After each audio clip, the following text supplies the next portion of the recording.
एक होती मुलगी, तिचे नाव लीला होती. ती चौथीत होती. बारीक खोडकर लोकांना त्रास द्यावा नाही असे तिला वाटायचे.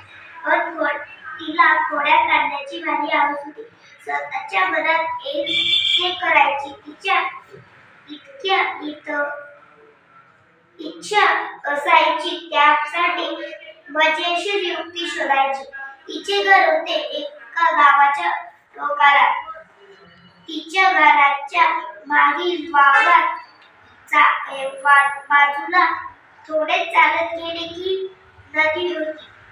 एक दिवस लीलाला बर्फाचा गोळा खावासा वाटला. आई म्हणाली नको खाऊ. ताई म्हणाली नको खाऊ. माई म्हणजे तिची आजी म्हणाली लीला ग लीला नको खाऊ गोळा, दुखेल तुझा गळा, सगळं पाणी होईल नाकात गोळा. आता काय करावे बरे, लीला विचार करू लागली.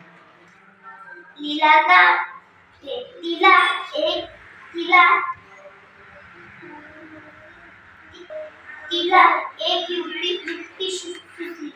ती नदीकडे गेली. नदीला म्हणाली नदी ग नदी, पण नदी कशी बोलणार. मग ती स्वतः म्हणाली बोल ग लीला. मग लीला म्हणाली नदी ग नदी, लीलाला खायचाय बर्फाचा गोळा, पण माई म्हणाली नको खाऊ. माई म्हणाली नको खाऊ, दुखेल तुझा गळा, खाऊ नको. पण नदी कशी बोलणार. परत लीलाच म्हणाली मग खा की पळत जा अन पटकन खा.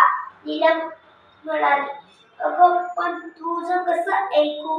ताई म्हणाली नको खाऊ. आई म्हणाली नको खाऊ. बाई म्हणाली नको खाऊ. पण नदी कशी बोलणार. परत लीलाच म्हणाली अगं ताईपेक्षा मोठी आईपेक्षा मोठी माईपेक्षा मोठी नदी बाई, माझं एक बरोबर. लीला पळत बर्फावाल्याकडे गेली. गोळा खाऊन परत आली. तिला बोलणारी नदी खूप आवडली. ताई आई बाई पेक्षा मोठी नदी बाई.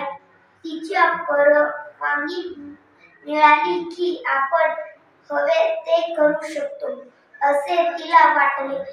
एक दिवस लीलाला आला कंटाळा.